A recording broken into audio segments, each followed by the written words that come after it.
Her name is Sophia. Well, it isn't her real name. Su nombre es Sofía.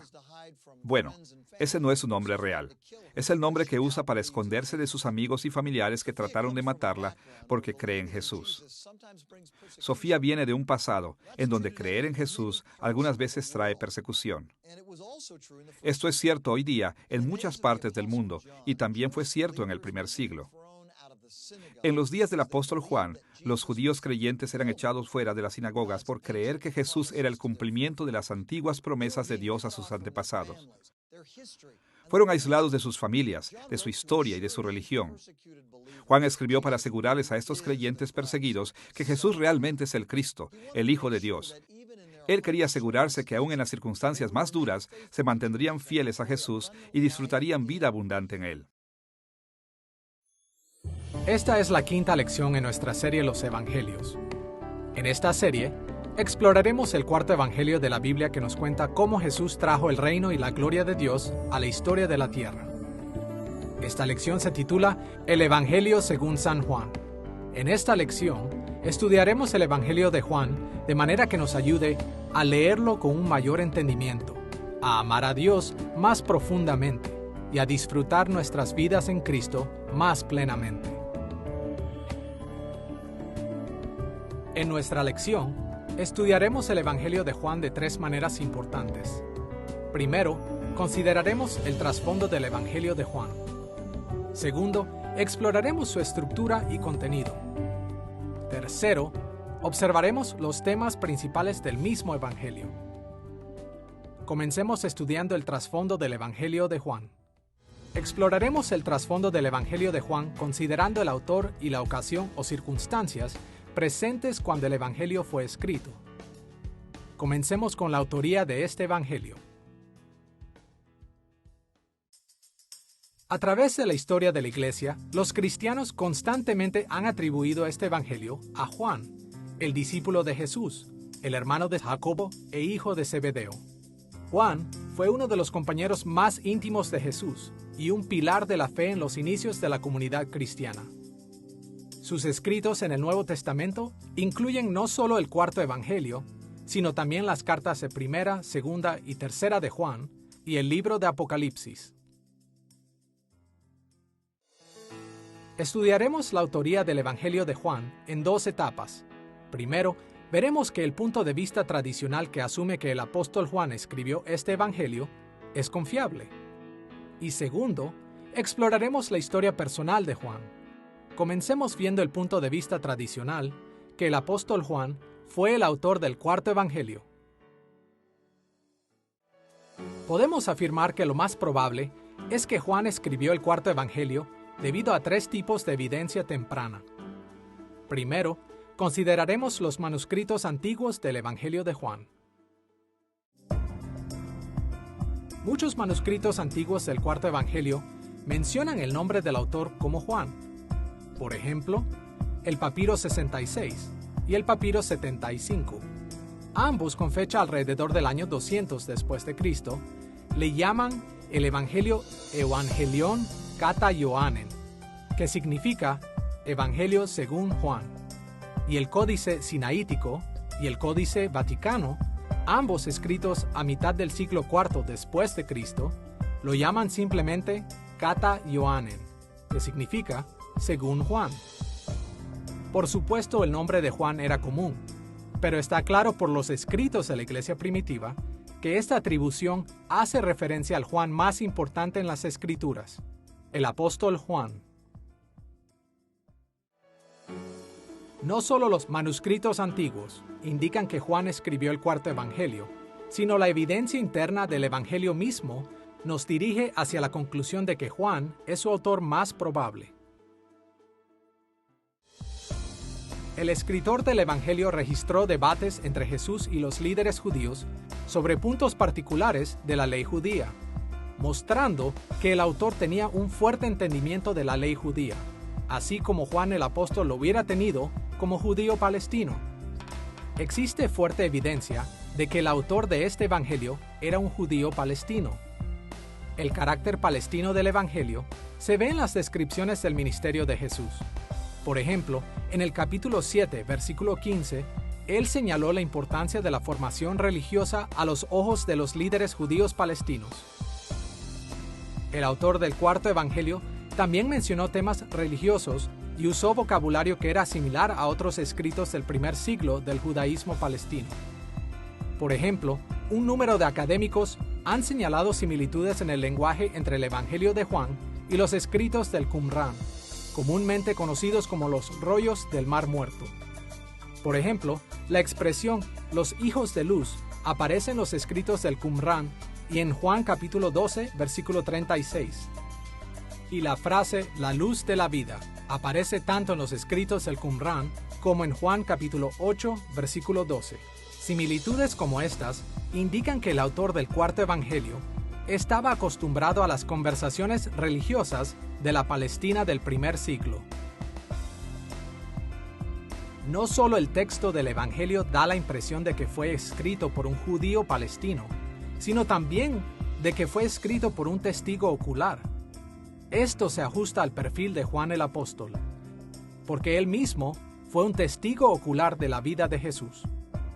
Vemos evidencia de que el escritor era un testigo ocular en muchos lugares. Por ejemplo, después de la muerte de Jesús, Juan capítulo 19, versículo 35, dice esto: «Y el que lo vio da testimonio, y su testimonio es verdadero, y él sabe que dice verdad, para que vosotros también creáis». Aquí el autor claramente indica que él fue un testigo ocular de la muerte de Jesús. Y encontramos declaraciones similares en Juan capítulo 21, versículos 20 al 24, donde se identifica a este testigo ocular llamándolo el discípulo amado, indicando que el escritor tuvo una estrecha relación personal con Jesús. Este discípulo amado es mencionado varias veces en el Evangelio de Juan. Por ejemplo, según Juan capítulo 13, versículo 23, el discípulo amado se reclinó al lado de Jesús en la última cena. En el capítulo 19, versículos 26 y 27, Jesús habló a este discípulo amado desde la cruz y le confió el cuidado de su madre. Este mismo discípulo corrió a la tumba con Pedro en la mañana de la resurrección en el capítulo 20, versículos 2 al 8. Y en el capítulo 21, versículo 7, el discípulo amado fue el primero en reconocer a Jesús en la costa. Not once in the gospel is John referred to by name. Ni una sola vez en el Evangelio Juan es referido por nombre. Y es sorprendente que una persona que es mencionada tan seguido en los otros evangelios nunca es mencionada en este. La explicación más probable es que Juan era el discípulo amado que escribió este evangelio y que por humildad se abstuvo incluso de mencionar su propio nombre. En lugar de eso, se enfocó en el hecho de que él nunca hubiera sido seguidor de Jesús de no haber sido por el increíble amor divino que el Salvador tuvo por él. No solo el cuarto evangelio por sí mismo apoya la creencia de que Juan es su más probable autor, sino que también los escritos de la iglesia primitiva confirman esta conclusión. Para los años 170 al 190 después de Cristo, la convicción de que el cuarto evangelio había sido escrito por el apóstol Juan fue firmemente establecida en la iglesia. Clemente de Alejandría, Tertuliano e Ireneo, todos afirmaron que Juan, el hijo de Zebedeo, fue el autor. Alrededor del año 325 después de Cristo, el historiador de la iglesia Eusebio proveyó la siguiente cita de Ireneo en su obra Historia Eclesiástica, libro 5, capítulo 8, sección 4. Luego Juan, el discípulo del Señor, aquel discípulo que se recostara en cierta ocasión sobre su pecho, también publicó el Evangelio en Éfeso, en Asia. El testimonio de Ireneo es particularmente importante por dos razones. Primero, según Eusebio, Ireneo había sido discípulo de Policarpo, el obispo de Esmirna, y según una carta de la iglesia de Esmirna referente al martirio del obispo, Policarpo mismo había sido discípulo del apóstol Juan, por lo cual Ireneo podría haber aprendido sobre la autoría de Juan de un hombre de confianza que conoció personalmente a Juan. Segundo, Ireneo viajó extensamente en la iglesia antigua, y por lo tanto estaba familiarizado con muchos otros puntos de información que pudieron reforzar su entendimiento de la autoría del cuarto evangelio. También es significativo que no había realmente oposición a Juan como el autor. En ninguna parte de los escritos de la Iglesia antigua existe alguna sugerencia de algún otro autor del Evangelio que no sea Juan, el hijo de Zebedeo. De hecho, la historia registra solo dos grupos que se opusieron al Evangelio de Juan: los alogoi y los marcionitas. Y aunque ellos rechazaron las enseñanzas del Evangelio de Juan, no es totalmente claro que hayan negado su autoría. Aunque tal vez no sea posible probar más allá de toda duda que este Evangelio anónimo fue escrito por Juan, la posición más convincente continúa siendo la antigua tradición de que el apóstol Juan es el autor. Ahora que hemos considerado el punto de vista tradicional de que Juan escribió el cuarto evangelio y hemos analizado este punto, veamos la historia personal de Juan. En realidad, sabemos más de Juan de lo que sabemos de los otros discípulos de Jesús. Juan es mencionado en los evangelios con su hermano Jacobo como los hijos de Zebedeo. Juan es mencionado en segundo lugar, implicando que él era el más joven de los dos. Según Marcos capítulo 1, versículos 14 al 21, el negocio familiar de pesca estaba cerca de Capernaum, en el mar de Galilea. Según el versículo 20, el negocio era lo suficientemente próspero como para emplear a otras personas. Después de la muerte de Jesús, el negocio seguía siendo lo suficientemente estable como para regresar a él, según Juan capítulo 21, versículos 1 al 14. Una comparación de Marcos capítulo 15, versículo 40, y Mateo capítulo 27, versículo 56, indica que la mamá de ellos se llamaba Salomé, y que ella también siguió a Jesús, por lo menos por algún tiempo. En algún momento ella le pidió a Jesús que le diera a sus hijos un trato preferencial en su reino, según Mateo capítulo 20, versículo 21.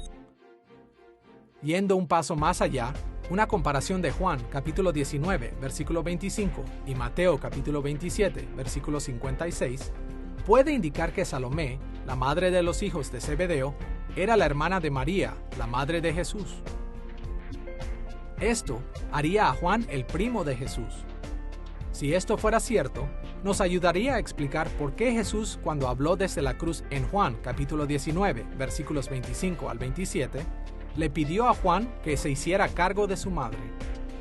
En Marcos capítulo 3, versículo 17, Jacobo y Juan fueron llamados los hijos del trueno. Esto parece hacer referencia a su fuerte temperamento. Solo como un ejemplo, Lucas registró una ocasión cuando Jesús trató de encontrar alojamiento en la ciudad samaritana. Cuando los residentes se rehusaron a recibir a Jesús y a sus discípulos, Jacobo y Juan reaccionaron con un gran enojo. Santiago, conocido también como Jacobo. Escuchemos lo que dice Lucas capítulo 9, versículos 54 al 56. Viendo esto, sus discípulos Jacobo y Juan dijeron: Señor, ¿quieres que mandemos que descienda fuego del cielo como hizo Elías y los consuma? Entonces, volviéndose él, los reprendió y se fueron a otra aldea. Parece que durante el tiempo que Juan estuvo con Jesús, Juan era muy emocional y estaba a un instante de explotar. Es sorprendente que al final, él se convirtió en el escritor del Nuevo Testamento que más que cualquier otro se enfocó en el amor de Dios y en el amor del pueblo de Dios. Some critics have thought that the more compassionate nature of the fourth gospel contradicts the portrait of John in the other gospel. Algunos críticos han pensado que la naturaleza compasiva del cuarto evangelio contradice el retrato de Juan dado en los otros evangelios. Pero dos líneas de pensamiento dejan claro que no hay contradicción. Primero, la historia de Juan es la de un hombre cambiado por el amor de Dios. Ser amado por Jesús cambió a Juan en el apóstol del amor. Segundo, cuando Dios cambió al intenso y emocional Juan, no lo convirtió en un ser humano sin emociones.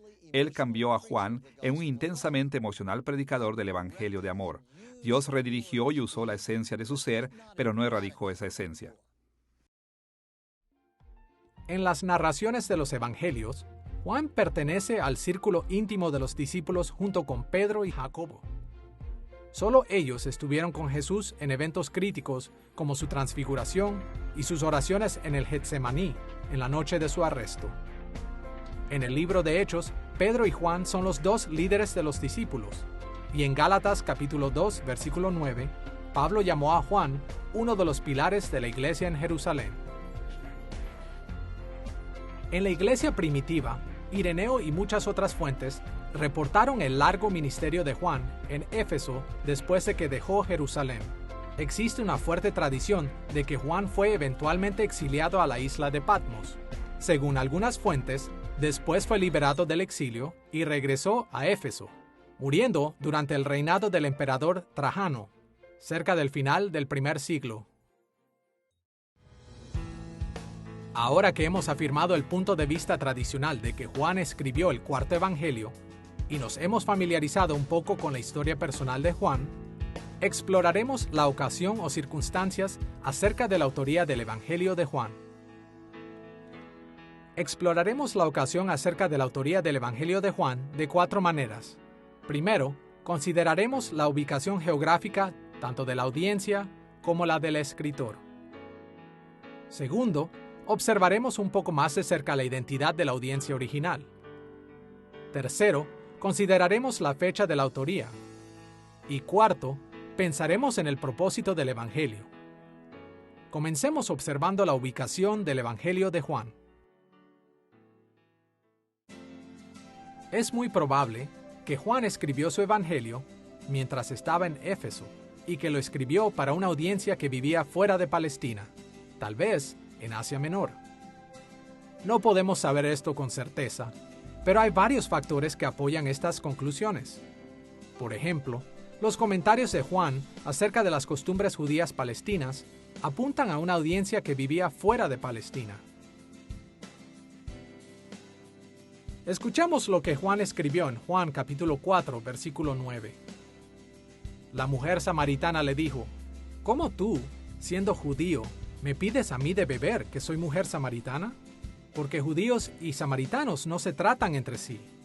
En este versículo, Juan incluyó un comentario para sus lectores acerca de la hostilidad entre los judíos y samaritanos. Esta hostilidad habría sido bien conocida en Palestina, así que el comentario de Juan indica que sus lectores vivían en otro lugar.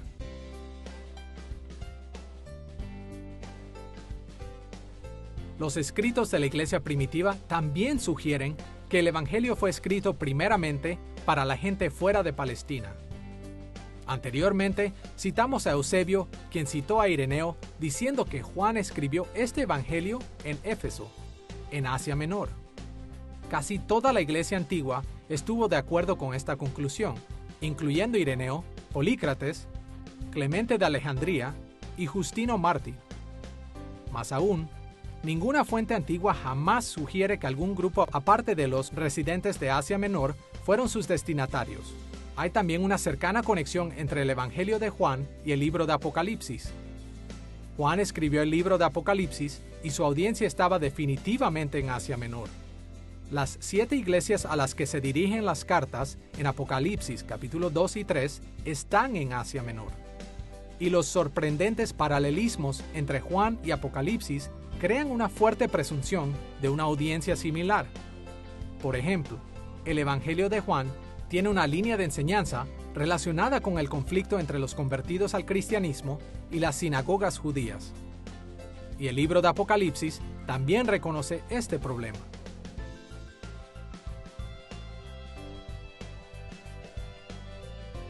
Escuchemos lo que el Señor dijo a su iglesia en Apocalipsis capítulo 2, versículo 9 y capítulo 3, versículo 9.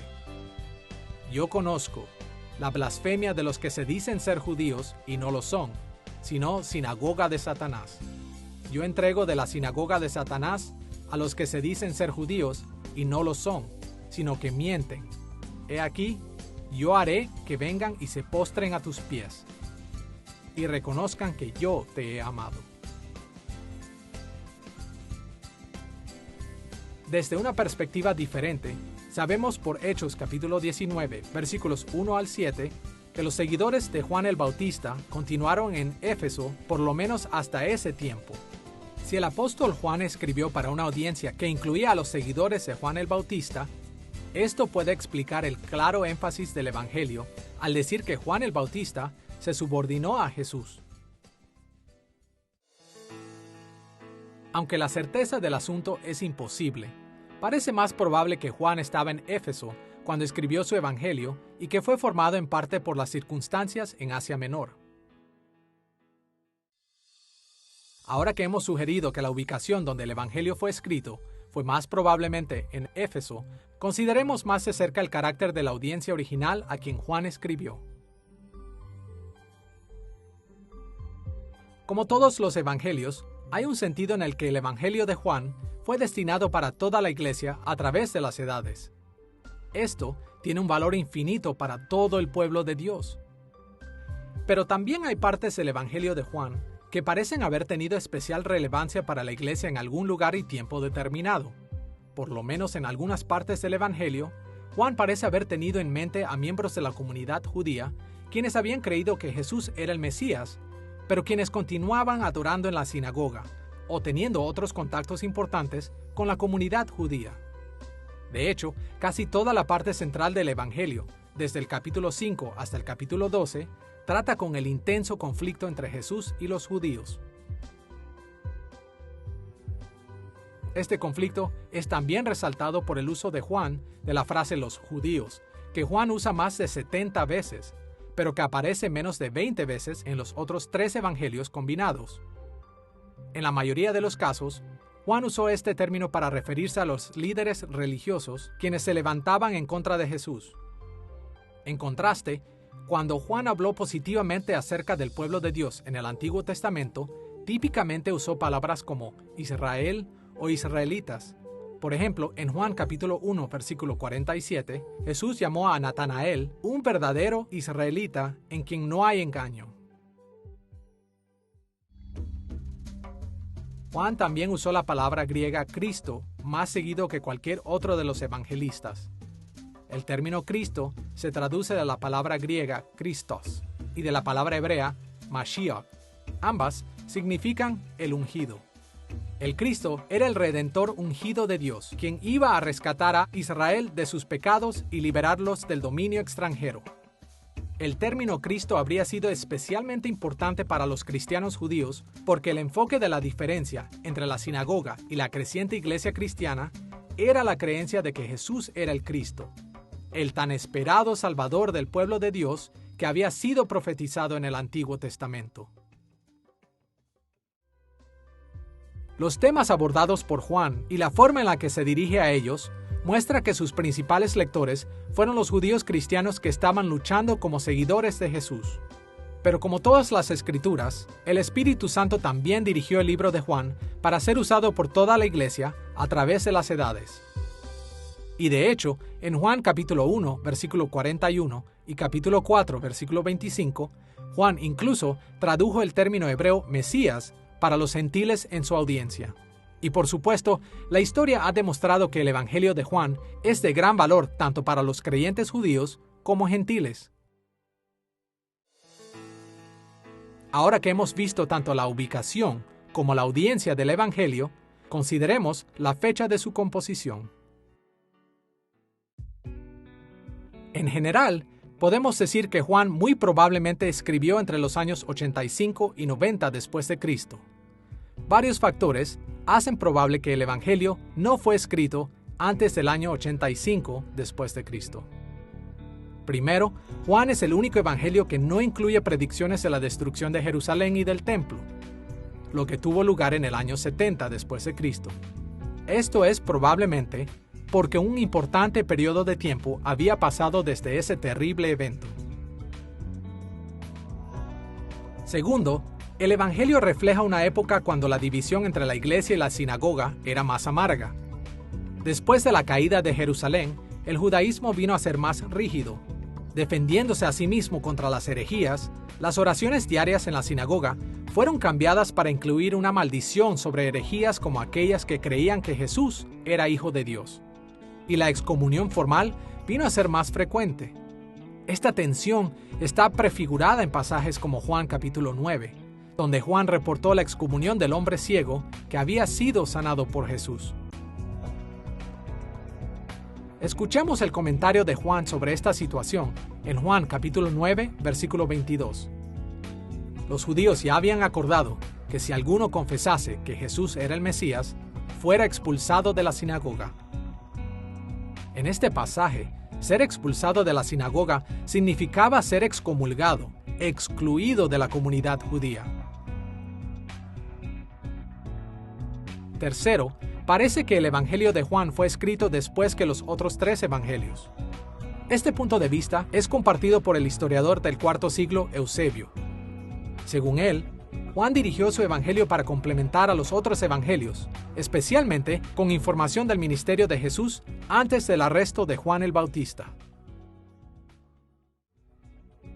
Escuchamos lo que Eusebio escribió en Historia Eclesiástica, libro 3, capítulo 24, sección 12. Así pues, Juan expone en su evangelio escrito las obras anteriores al encarcelamiento del Bautista, pero los 3 evangelistas restantes mencionan las que llevó a cabo después de que él fuera encarcelado.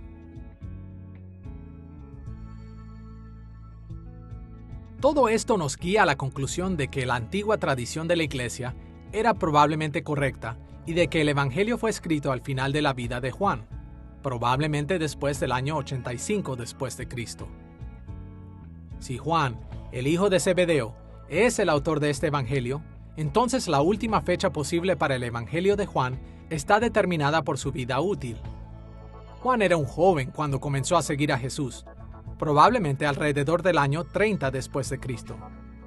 Aun si Juan hubiera estado al final de su adolescencia en ese tiempo, él podría haber tenido casi 80 años de edad alrededor del año 90 después de Cristo.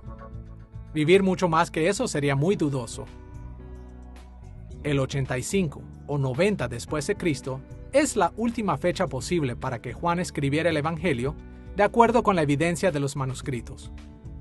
El manuscrito más antiguo que contiene una porción del Nuevo Testamento es llamado el Papiro 52, también llamado el Papiro Ryland. Ese fragmento contiene una parte de Juan, capítulo 18. El Papiro 52 está fechado entre los años 100 y 150 después de Cristo. Asumiendo que este pequeño fragmento era originalmente una parte original del Evangelio completo, indica que el Evangelio fue escrito lo suficientemente temprano como para ser distribuido muy ampliamente en la primera parte del segundo siglo. Otros manuscritos del Evangelio, escritos a finales del segundo siglo, también han sido encontrados. Esos manuscritos son todos de origen egipcio y representan diferentes tradiciones de manuscritos. Es dudoso que esta transportación geográfica de Asia Menor a Egipto, como la diversificación de la tradición manuscrita, pudiera haberse dado en menos de 40 o 50 años. Por lo tanto, parece razonable determinar como fecha última para la escritura del Evangelio de Juan alrededor de los años 90 o 100 después de Cristo. Ahora que hemos considerado la ubicación, audiencia y fecha del Evangelio de Juan, enfoquémonos en el propósito de Juan para escribir su Evangelio. All books of substantial size in the New Testament have complex purposes. Todos los libros de tamaño considerable en el Nuevo Testamento tienen propósitos complejos, y el Evangelio de Juan no es diferente. Así como Jesús trata con un número de temas importantes durante su ministerio, el registro de Juan del ministerio de Jesús también trata varios temas. Pero aún así es posible describir estos propósitos de manera unificada. De hecho, Juan mismo resume su propósito para nosotros. Específicamente dijo que él quería confirmar la creencia de que Jesús era el Cristo y el Hijo de Dios. Escuchemos lo que Juan escribió en Juan capítulo 20, versículos 30 y 31. Hizo además Jesús muchas otras señales en presencia de sus discípulos, las cuales no están escritas en este libro. Pero estas se han escrito para que creáis que Jesús es el Cristo, el Hijo de Dios, y para que creyendo tengáis vida en su nombre. En pocas palabras, Juan escribió así para que su audiencia pudiera creer que Jesús es el Cristo, el Hijo de Dios, para que ellos pudieran recibir los beneficios que vienen con la creencia del mensaje del Evangelio. A través de su evangelio, el propósito de Juan está centrado en promover la creencia en Jesús como Mesías y como el Hijo de Dios. Estos eran los dos puntos en los que los judíos cristianos necesitaban el mayor apoyo para sus conflictos en la sinagoga. Ellos tenían que creer en Jesús como el Cristo y el Hijo de Dios y necesitaban perseverar en su creencia si iban a recibir las bendiciones de la salvación. Por supuesto, hay un sentido en el que el Evangelio de Juan es para todos los creyentes. Por ejemplo, en los capítulos 13 al 17, Juan trató de nutrir la fe de todos los creyentes, destacando que a pesar de que Jesús ya no andaba en la tierra, era una realidad presente en las vidas de su pueblo a través del Espíritu Santo. Todas las enseñanzas de Jesús tenían como meta enriquecer la vida de todos los creyentes.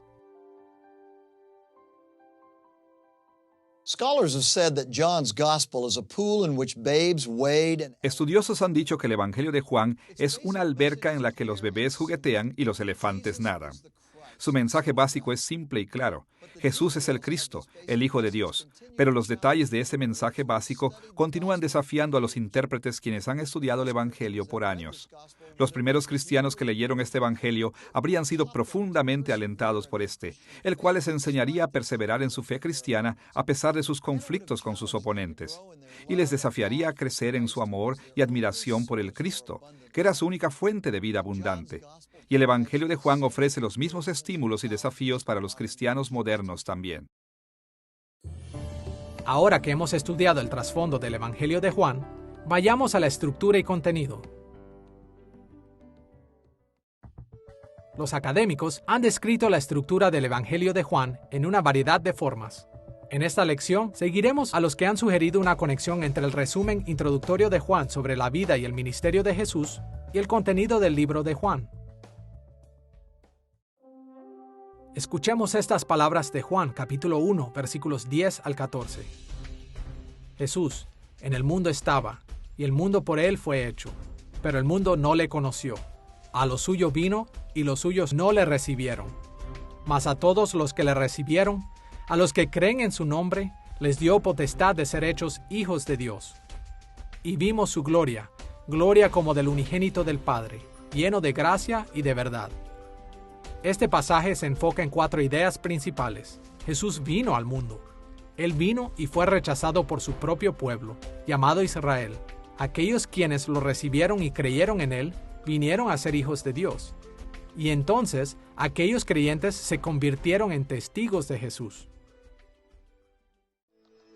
Siguiendo estas 4 ideas principales, veremos el Evangelio de Juan de esta manera. Primero, Juan inició su evangelio con una breve introducción que describe la encarnación de Jesús en el capítulo 1, versículos 1 al 18. Segundo, Juan registró el ministerio público de Jesús en el capítulo 1, versículo 19 al capítulo 12, versículo 50, donde él mostró que Jesús vino a su creación y fue rechazado por la raza humana a la que había venido a salvar. Tercero, Juan incluyó una descripción del ministerio privado de Jesús para aquellos que habían recibido y creído en él, en el capítulo 13, versículo 1 al capítulo 20, versículo 31. Y cuarto, en la conclusión del Evangelio de Juan, en el capítulo 21, versículos 1 al 25, Juan remarcó el rol de los apóstoles y otros discípulos como testigos de la gloria de Jesús. Veremos cada una de estas partes del Evangelio según San Juan, comenzando con su introducción. En el capítulo 1, versículo 1 al 18, Juan resume todo el Evangelio de manera hermosa y poderosa. Él enseñó que Jesús es la palabra de Dios, quien creó todas las cosas y es la fuente de toda vida. Pero más que eso, Jesús también vino al mundo como un ser humano de carne y hueso, y como Dios encarnado, reveló la gloria del Padre al mundo que había creado. Juan describió esto en Juan capítulo 1, versículos 4 y 5, diciendo que Jesús es la luz que vino a un mundo en tinieblas.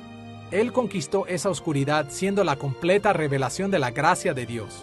Y mientras la Biblia algunas veces habla acerca de la gloria de Jesús estando velada durante su encarnación, Juan remarcó el hecho de que la encarnación de Jesús realmente dio a conocer su gloria de manera importante.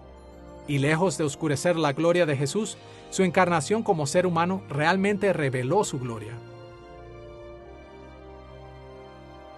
Juan escribió en Juan, capítulo 1, versículo 14, y vimos su gloria, gloria del unigénito del Padre, lleno de gracia y de verdad. Siguiendo la introducción, Juan registró el ministerio público de Jesús en Juan capítulo 1, versículo 19 al capítulo 12, versículo 50. En esta sección, Juan se enfocó en el hecho de que Jesús vino a su propio pueblo, la nación de Israel, y que la gente de Israel rechazó a Jesús como su Cristo y Señor. Como vimos en Juan capítulo 1, versículo 11, Juan dijo que Jesús a lo suyo vino y los suyos no le recibieron. Aunque hay excepciones importantes a este resumen, esta es generalmente la forma en la que la nación de Israel respondió al ministerio público de Jesús en el Evangelio de Juan. Nuestra investigación del ministerio público de Jesús se dividirá en 7 partes, comenzando con la preparación del ministerio y continuando con eventos que rodean 6 diferentes fiestas judías. Veamos primero la preparación del ministerio de Jesús en Juan capítulo 1, versículo 19 al capítulo 2, versículo 12. La sección sobre la preparación del ministerio de Jesús comienza con el ministerio de Juan el Bautista en Juan capítulo 1, versículos 19 al 36. En este pasaje, Juan destacó que Juan el Bautista era un testigo importante al hecho de que Jesús era el Hijo de Dios y que Jesús sería el Cordero sacrificado de Dios, quien quitaría el pecado del mundo. Siguiendo esto, Juan registró el llamado de Jesús a sus primeros discípulos en Juan capítulo 1, versículos 37 al 51. Como con el relato de Juan el Bautista, el énfasis en esta sección es en la identidad de Jesús.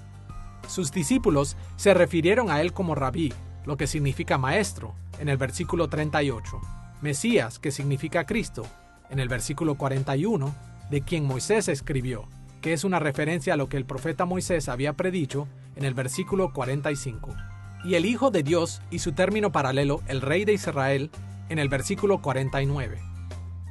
Finalmente, en el versículo 51, Jesús se identificó a sí mismo como el Hijo del Hombre, quien fue enviado para proveer el acceso a la presencia de Dios. La última parte de la preparación de Jesús para el ministerio fue su primer milagro, registrado por Juan en Juan capítulo 2, versículos 1 al 12. Esta fue la ocasión cuando Jesús convirtió el agua en vino, pero el enfoque no estaba en el milagro mismo. Escuchemos lo que Juan escribió en Juan capítulo 2, versículo 11.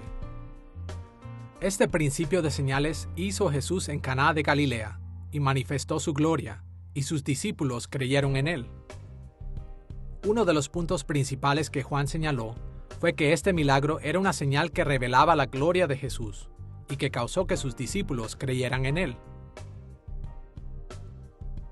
Juan es el único entre los evangelios en mencionar consistentemente los milagros de Jesús.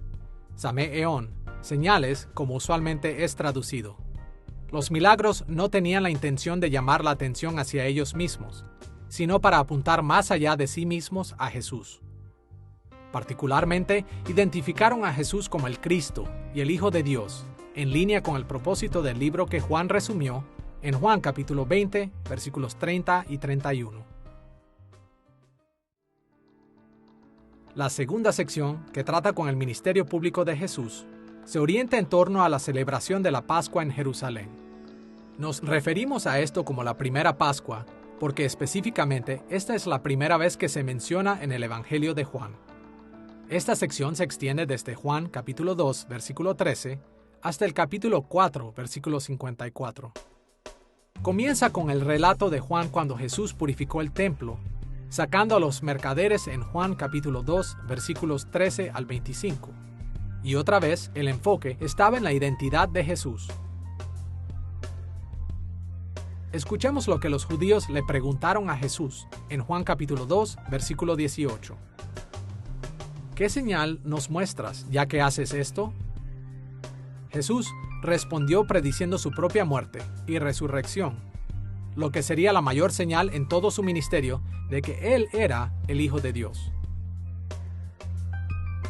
En su comentario después de este reporte, encontramos en el capítulo 2, versículos 21 al 25, que Juan menciona que Jesús realizó también muchas otras señales, y como resultado, muchas personas creyeron en su nombre. por lo menos superficialmente. Enseguida, Juan reportó la sorprendente conversación de Jesús con Nicodemo, un miembro del concilio judío, en el capítulo 3, versículos 1 al 21. Y otra vez, el énfasis estaba en la identidad de Jesús, como el Hijo del Hombre y el Hijo de Dios, y también en su papel de Salvador para el que fue enviado. En Juan, capítulo 3, versículos 22 al 36, encontramos otro relato de Juan el Bautista. En este, Juan insistió que Jesús era el Cristo, el Hijo de Dios. Y dijo que Jesús había venido para testificar acerca de Dios y la salvación, pero que casi nadie lo recibía en fe. En Juan, capítulo 4, versículos 1 al 42, Juan reportó el encuentro de Jesús con una mujer samaritana en un pozo en Samaria. En Juan, capítulo 4, versículos 1 al 42, Juan reportó el encuentro de Jesús con una mujer samaritana en un pozo en Samaria. Otra vez, el énfasis estaba en identificar a Jesús como el Mesías, también llamado el Cristo, aquel que podía venir y explicar todas las cosas a su pueblo, insistiendo que la salvación vendría a través de los judíos y particularmente a través de sí mismo. Jesús retó su manera de pensar y la llamó a que encontrara en él la vida y la realidad de Dios que ella siempre había anhelado. Y muchos samaritanos respondieron a su enseñanza creyendo en Jesús. Finalmente, en Juan capítulo 4, versículos 43 al 54, Juan registró una segunda señal milagrosa de Jesús. Como la primera señal, esta también tuvo lugar en Caná, pero esta vez Jesús sanó a un niño sin ni siquiera tocarlo o verlo. Y no es sorpresa que el énfasis en esta historia es sobre el hecho de que el milagro tenía la intención de validar la autoridad de Jesús, y esto llevó a la fe a aquellos que atestiguaron esto. Un tema importante en esta sección que trata con la primera Pascua es la fe. Juan registró en el capítulo 2, versículo 11, que después de esta primera señal, los discípulos creyeron en Jesús. En el capítulo 4, versículo 42, los samaritanos creyeron por la enseñanza de Jesús. Y en el capítulo 4, versículo 53, la familia del niño sanado creyó.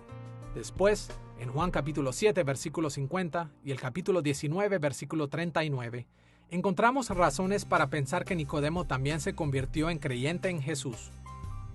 Las señales de Jesús y sus profundas enseñanzas fueron testimonios poderosos de su identidad y de la salvación que Él ofreció, y muchos depositaron su fe en Él. Tristemente, no todos respondieron creyendo en Jesús. En el capítulo 2, versículos 12 al 20, Jesús sacó a aquellos que estaban contaminando el templo. En el capítulo 2, versículos 24 y 25, Jesús no se confió de la gente, porque Él sabía que ellos no tenían una verdadera fe. En el capítulo 3, versículos 18 al 21, leemos acerca del juicio que vendrá en contra de los que se rehúsan a creer. La tercera sección del ministerio público de Jesús está asociado con una fiesta sin nombre y está registrada en Juan capítulo 5, versículos 1 al 47. En los versículos 1 al 15, Jesús sanó a un hombre que había estado inválido por 38 años. Pero como este día era un día de reposo, Jesús fue acosado por los judíos por violar la ley del trabajo en el día de reposo. Juan, en capítulo 5, versículos 16 al 47, registró la respuesta de Jesús, donde declaró ser el dador de vida eterna a todos los que creen en Él. La cuarta sección del ministerio público de Jesús nos habla sobre el cumplimiento de una segunda celebración de Pascua, en Juan capítulo 6, versículos 1 al 71. La Pascua era una fiesta donde los judíos celebraban el éxodo de Egipto, así que no nos debe sorprender que esta sección contenga muchas referencias al éxodo. En el capítulo 6, versículos 1 al 15, Jesús milagrosamente realizó la alimentación de 5,000 personas con solo 5 piezas de pan y 2 peces. Este hecho remarcó la provisión que hace Dios de maná a la nación de Israel después de que fueron liberados de la esclavitud de Egipto. En Juan capítulo 6, versículos 16 al 24, Jesús caminó sobre el agua, mostrando sobre este elemento un dominio mayor que el que Moisés tuvo cuando abrió el Mar Rojo. Entonces, en el capítulo 6, versículos 25 al 71, después de cruzar el mar, Jesús se presentó a sí mismo como el verdadero pan de vida, lo cual superó por mucho al maná que Dios proveyó en los días del Éxodo. Como el verdadero pan, Jesús cumplió la fiesta de la Pascua como el proveedor de vida verdadera para todos los creyentes. La quinta sección del ministerio público de Jesús se enfoca en la fiesta de los tabernáculos en Juan capítulo 7, versículo 1 al capítulo 10, versículo 21. En Juan capítulo 7, versículos 1 al 52, Juan registró cómo Jesús observó y cumplió la fiesta de los tabernáculos. Dicha fiesta se realizaba en conmemoración de la liberación que Dios realizó del pueblo de Israel de Egipto y de su provisión de agua en el desierto. También celebraba la continua provisión de Dios de lluvia para la cosecha, y esperaba con interés la liberación final que haría Dios de su pueblo. Durante esta fiesta, el predicador ilustraba la gracia de la provisión de Dios derramando agua alrededor del altar del templo. Usando esta imagen del agua, Jesús audazmente clamó que Él era el único que puede darles agua viva. En Juan, capítulo 8, versículos 12 al 59, Jesús habló de su verdadera identidad, llamándose a sí mismo el Hijo de Dios. Jesús se llamó a sí mismo el Hijo de Dios, incluso negando que los judíos incrédulos fueran hijos legítimos de Abraham. En el capítulo 9, versículos 1 al 41, Jesús sanó a un hombre que había estado ciego desde su nacimiento. En respuesta, los fariseos desconfiados investigaron cuidadosamente lo que Jesús había hecho. Su incredulidad impulsó a Jesús a decir que los fariseos eran en realidad los que estaban ciegos, aun y cuando ellos decían que veían. Jesús se presentó a sí mismo como el buen pastor en el capítulo 10, versículos 1 al 21. En comparación con los fariseos, Jesús era el buen pastor porque Él estaba dispuesto a dar la vida por sus ovejas. La sexta sección del ministerio público de Jesús registra los eventos referentes a la celebración de la fiesta de la dedicación en Juan, capítulo 10, versículo 22, al capítulo 11, versículo 57. Juan capítulo 10, versículos 22 al 40, reporta que Jesús observó y cumplió con la fiesta de la dedicación. La fiesta no fue instituida en el Antiguo Testamento. Esta celebración comenzó en el año 165 a.C., después de que la familia sacerdotal de los Macabeos dirigió una exitosa revuelta contra el rey griego Antíoco Epífanes. Antíoco había tomado el título Epífanes y creía que él mismo era una manifestación de Dios. Él masacró a muchos en Jerusalén, profanó el templo y ordenó la adoración de Zeus por los judíos. Por lo tanto, la fiesta de la dedicación celebra la purificación del templo al reconsagrarlo después de haber sido reclamado por los Macabeos. Hoy, la fiesta es mejor conocida por su nombre hebreo Hanukkah, que significa dedicación. Este pasaje implícitamente contrapone a Jesús con Antíoco. Por un lado, Antíoco falsamente proclamó ser divino mientras masacró al pueblo de Dios y profanó el templo.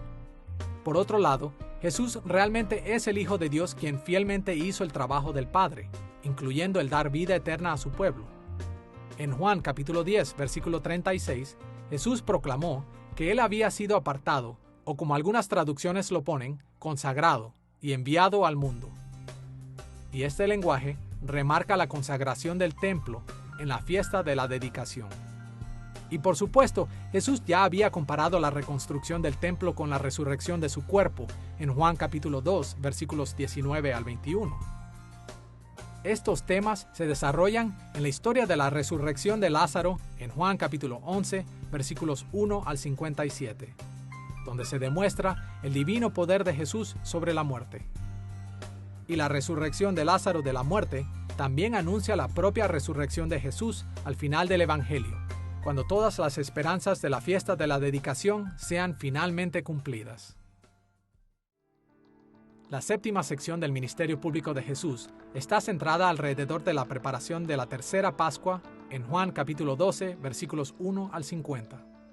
La preparación de Jesús para esta tercera Pascua de la que Juan habla prepara el escenario tanto para ministrar a sus 12 discípulos en Juan capítulos 13 al 17, así como para su sacrificio como el Cordero Pascual en el capítulo 19. La preparación de Jesús comenzó al ser ungido para la sepultura en el capítulo 12, versículos 1 al 11. En los versículos 12 al 19, Juan registró la entrada triunfal de Jesús a Jerusalén. En Juan capítulo 12, versículos 20 al 50, Jesús anunció públicamente que era tiempo de que Él fuera glorificado a través de su muerte y su resurrección. Jesús llamó a todo aquel que le escuchara a creer en Él, e incluso después de realizar milagros frente a ellos, muchos judíos creyeron y muchos otros no creyeron. Otra parte importante en el Evangelio de Juan trata acerca del ministerio privado de Jesús para los que lo recibieron y creyeron en Él. Abarca desde Juan capítulo 13, versículo 1, hasta el capítulo 20, versículo 31.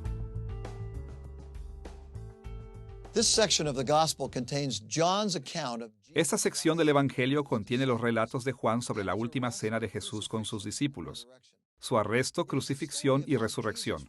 Es la historia de cómo Jesús reveló su gloria a su pueblo especial. Juan enseñó que Jesús ministró íntimamente a aquellos que creyeron en Él y voluntariamente dio su vida por ellos. A través de estos eventos, Jesús reveló la gloria de Dios de una manera que nunca antes se había visto. Esta sección del Evangelio de Juan contiene el pensamiento que Juan expresó en Juan capítulo 1, versículos 11 y 12, donde él escribió estas palabras: Jesús a lo suyo vino, y los suyos no le recibieron. Mas a todos los que le recibieron, a los que creen en su nombre, les dio potestad de ser hechos hijos de Dios. En los primeros 12 capítulos del Evangelio de Juan, Jesús ministró al mundo, pero aún los suyos no lo recibieron. Entonces, comenzando en el capítulo 13, Jesús se concentró en aquellos en quienes lo recibieron, sus discípulos. Veremos esta sección del Evangelio de Juan en dos partes. Primero, consideraremos los eventos de la última cena. Segundo, veremos la hora de la mayor gloria de Jesús, es decir, su muerte y resurrección. Comenzaremos con los eventos alrededor de la última cena. El ministerio de Jesús a sus discípulos en la última cena se describe en 4 diferentes partes. En la primera parte, Jesús les sirvió al lavarles los pies en Juan capítulo 13, versículos 1 al 30. Jesús simbolizó todo su ministerio terrenal cuando Él humildemente lavó los pies de sus discípulos. Este evento dramáticamente proyectó su encarnación y su sacrificio salvador en la cruz. El Creador del universo se postró delante de su propio pueblo y les sirvió lavando sus pies cansados y sucios. Esto fue un servicio que alcanzaría su clímax al día siguiente en la cruz, cuando Él lavaría sus almas sucias y cansadas con su sangre purificadora. Después de lavar sus pies, Jesús anunció que uno de sus discípulos lo traicionaría. Entonces, después de que Satanás entró en Judas, Judas salió de la habitación para llevar a cabo la traición.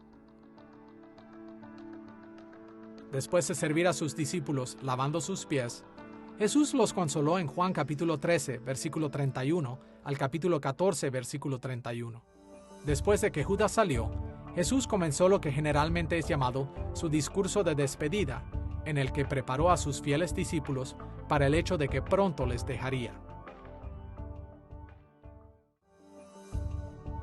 Jesús comenzó su discurso de despedida diciendo que el tiempo había llegado para que Él fuera glorificado, refiriéndose a que iba a morir, resucitar de la muerte y ascender a su Padre en los cielos.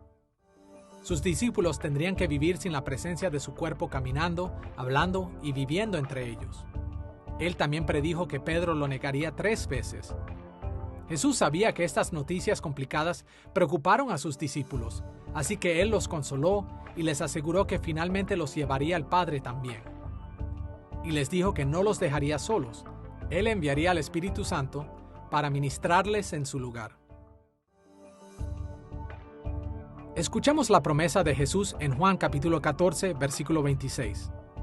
Mas el Consolador, el Espíritu Santo, a quien el Padre enviará en mi nombre, Él os enseñará todas las cosas y os recordará todo lo que yo os he dicho.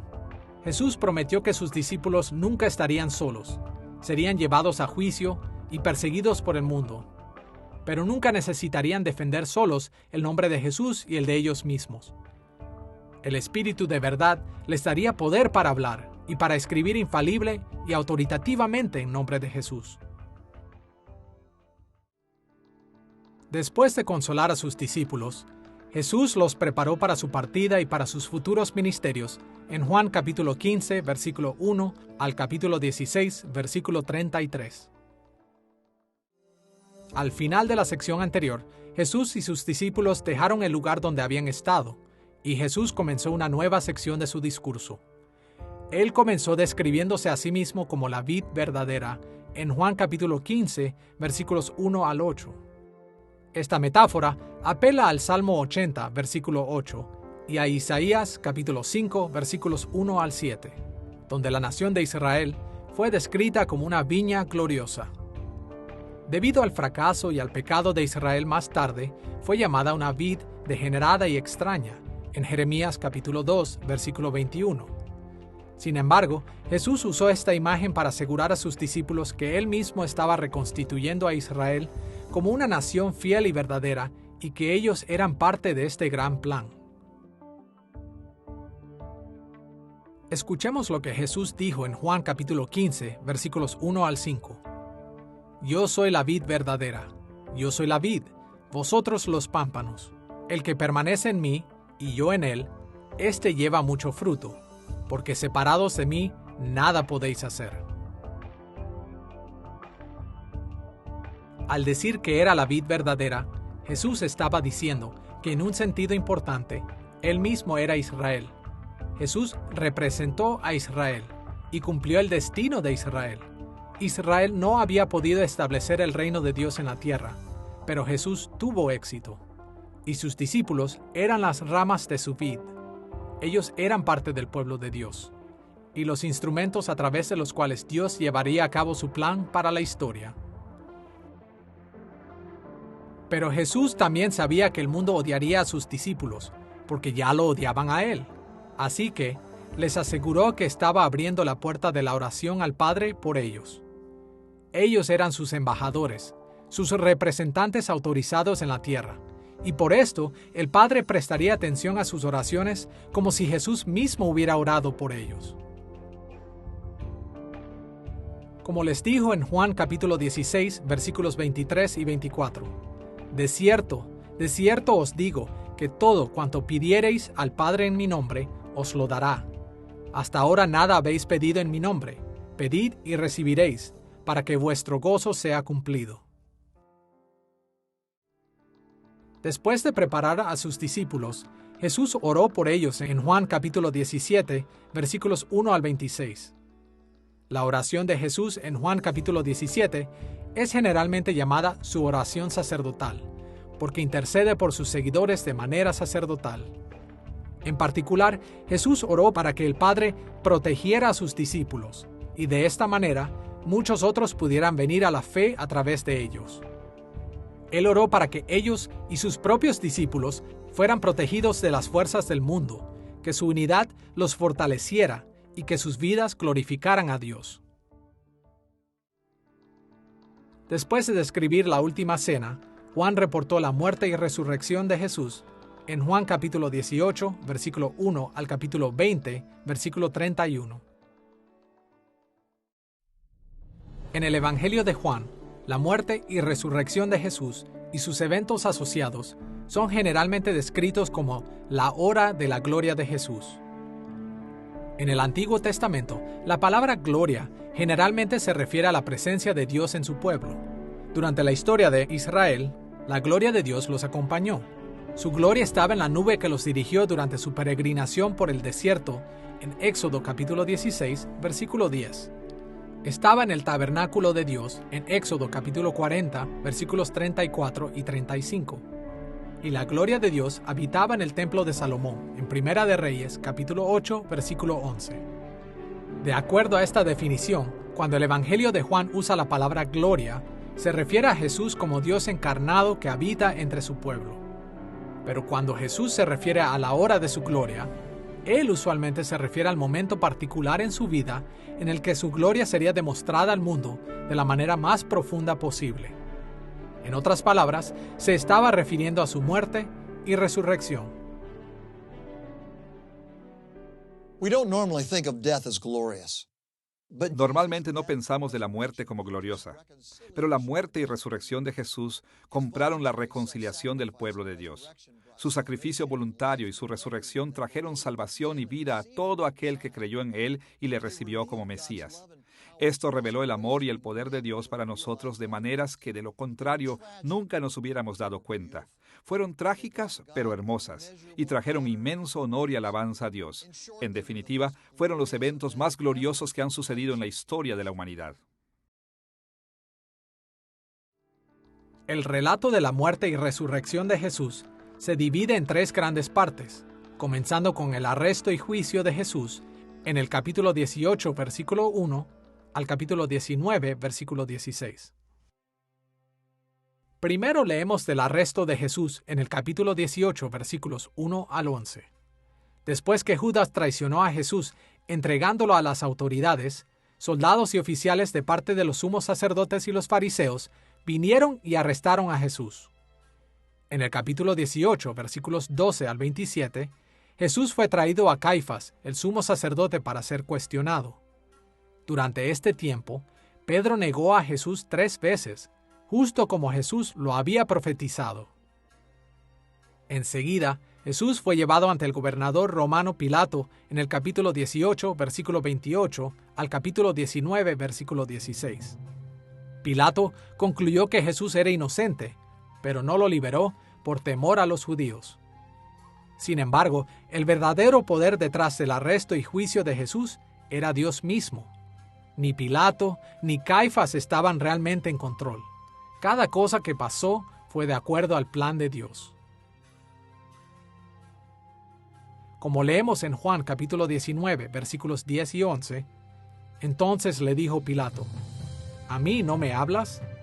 ¿No sabes que tengo autoridad para crucificarte y que tengo autoridad para soltarte? Respondió Jesús: Ninguna autoridad tendrías contra mí si no te fuese dada de arriba.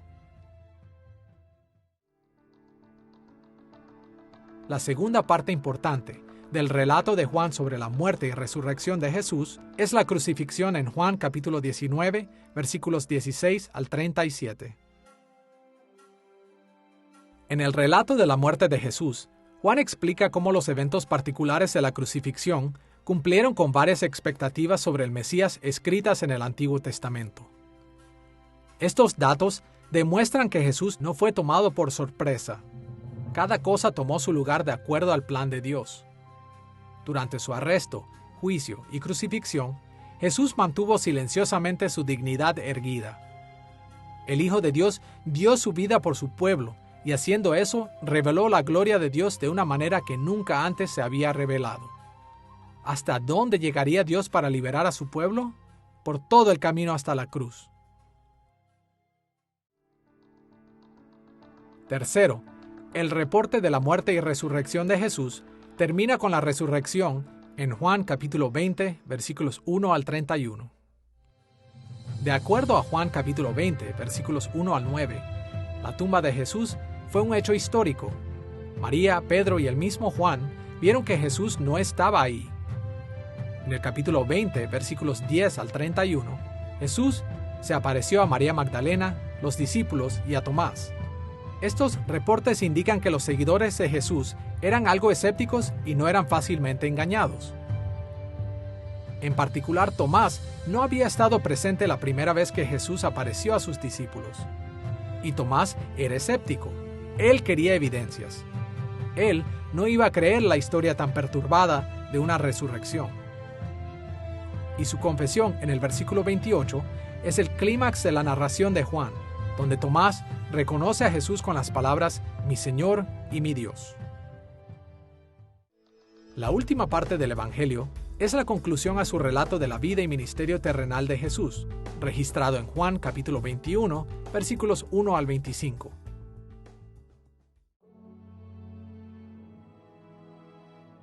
Esta conclusión toma temas de todo el Evangelio y dirige a los lectores hacia el futuro. Al igual que el capítulo anterior, se reporta una aparición de Jesús resucitado en los versículos 1 al 14, pero el énfasis de la narrativa no está en el hecho de la aparición.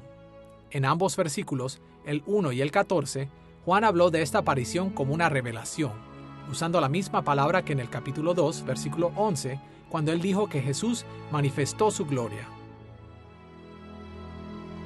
Por lo tanto, en lugar de usar esta aparición como una simple prueba de la resurrección, Juan quiso que se leyera este relato como una conclusión de la revelación de Jesús y su gloria, que se había iniciado en el primer capítulo de su Evangelio y había continuado a través de todos sus reportes. Más aún, la conclusión también confirma la autoridad de los apóstoles y otros discípulos para dar testimonio de Jesús, a pesar de que el destacado apóstol Pedro lo negó 3 veces. En Juan capítulo 21, versículos 15 al 23, Jesús contrarresta la negación de Pedro, perdonándolo y restaurándolo 3 veces por separado. Y en estas restauraciones, Jesús comisionó a Pedro a cuidar el rebaño de Dios. Jesús mismo era el buen pastor, pero ahora él designó a Pedro para seguir cuidando al pueblo de Dios. Cada uno de los otros evangelios termina con alguna forma de la gran comisión. Jesús mandó a sus apóstoles y a otros discípulos a construir la iglesia. Y esta historia de la restauración de Pedro es la manera en la que Juan ve el futuro de la iglesia. Jesús ha prometido estar con su pueblo para siempre, y él tomó este momento para dejar en claro que una manera en la que él siempre estará con su pueblo es a través de otros pastores, como Pedro. Como Pedro mismo después escribió en 1 de Pedro, capítulo 5, versículos 1 y 2, «Ruego a los ancianos que están entre vosotros, yo anciano también con ellos, y testigo de los padecimientos de Cristo, que soy también participante de la gloria que será revelada. Apacentad la grey de Dios que está entre vosotros».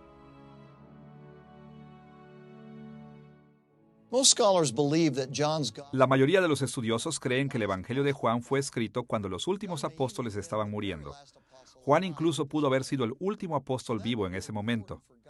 Así que, este hecho hizo que fuera más importante para el pueblo de Dios el oír que Jesús estaba todavía presente a través de los pastores de su rebaño. Finalmente, no fue Pedro o ningún otro apóstol quien dirigió la iglesia. Era Jesús mientras ellos lo seguían. Ellos sirvieron solo como sus embajadores y ayudantes. Y Jesús prometió regresar por su pueblo, corporal y permanentemente, para dirigirlos en el futuro. Ahora que hemos visto tanto el trasfondo como la estructura y contenido del Evangelio de Juan, estamos listos para considerar algunos de los temas principales que Juan enfatizó. Juan enlista varios temas importantes en su declaración de propósito en Juan capítulo 20, versículos 30 y 31, donde leemos estas palabras. Hizo además Jesús muchas otras señales en presencia de sus discípulos, las cuales no están escritas en este libro, pero estas se han escrito para que creáis que Jesús es el Cristo, el Hijo de Dios, y para que creyendo tengáis vida en su nombre.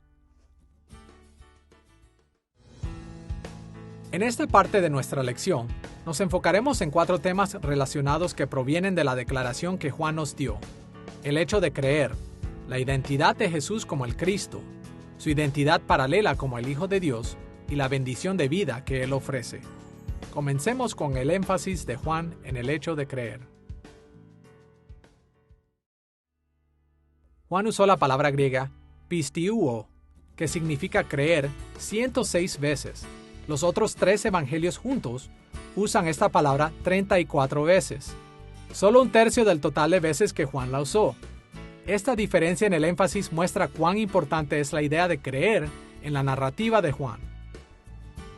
En el Evangelio de Juan, el concepto de creer está relacionado a otros conceptos como recibir, venir a y conocer. Así que para creer en Jesús hay que recibirle, venir a Él y conocerlo en el sentido de una experiencia personal. Esta forma de creer, recibir, conocer y venir a Jesús generalmente comienza como un momento de decisión personal para confiar y seguir a Cristo. Lo mismo que los cristianos modernos llaman conversión. cuando la conversión es genuina, esto nos lleva a una participación en la obra de Dios y a recibir sus bendiciones en una variedad de formas. En esta parte del Evangelio, Juan se refiere a la conversión con términos como convertirnos en hijos de Dios y obtener la vida eterna. En esta parte del Evangelio, Juan se refiere a la conversión con términos como convertirnos en hijos de Dios y obtener la vida eterna. Escuchemos la descripción que hace Juan del significado de creer en Juan capítulo 1, versículo 12. Mas a todos los que le recibieron, a los que creen en su nombre, les dio potestad de ser hechos hijos de Dios. En Juan capítulo 3, versículo 36, donde leemos estas palabras. El que cree en el Hijo tiene vida eterna, pero el que rehúsa creer en el Hijo no verá la vida. En pasajes como estos, creer es un sincero sentimiento en el corazón, un acto de confianza y compromiso con Jesús que nos une a Él. Este nos hace parte de la obra de Dios en la historia, y llegará a su plenitud cuando Jesús se revele en toda su gloria. Es importante reconocer que Juan no siempre usa la palabra creer en el mismo sentido. En algunos pasajes, Juan usó la palabra creer para señalar una fe superficial, lo que los teólogos generalmente han llamado una fe temporal o hipócrita. Por ejemplo, escuchemos Juan capítulo 2, versículos 23 y 24. Estando Jesús en Jerusalén en la fiesta de la Pascua, muchos creyeron en su nombre, viendo las señales que hacía, pero Jesús mismo no se fiaba de ellos, porque conocía a todos. Jesús no se fiaba de estas personas porque su creencia era solo superficial. No era la creencia sincera que los teólogos generalmente llaman fe salvadora. For the most part, we can tell from the context where John spoke of Podemos decir a partir de los contextos donde Juan habla de creer que él solía tener en mente la verdadera fe salvadora, verdadera confianza en Jesús como Salvador y Señor.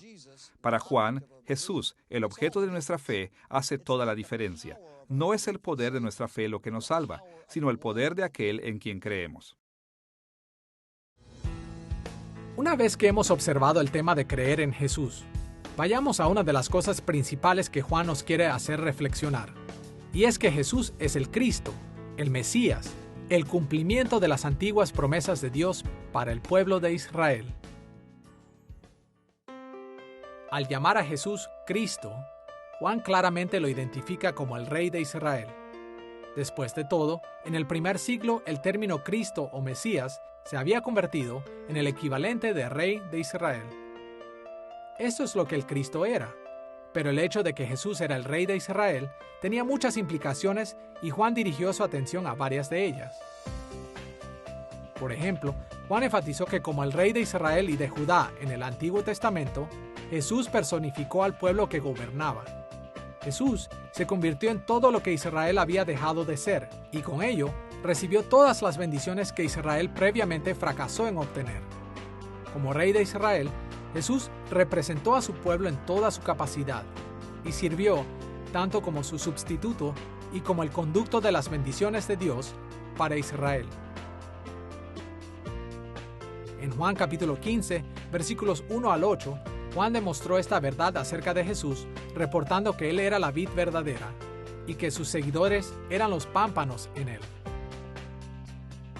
Escuchemos lo que Jesús dijo en Juan capítulo 15, versículos 5 y 8. Yo soy la vid, vosotros los pámpanos. El que permanece en mí y yo en él, éste lleva mucho fruto.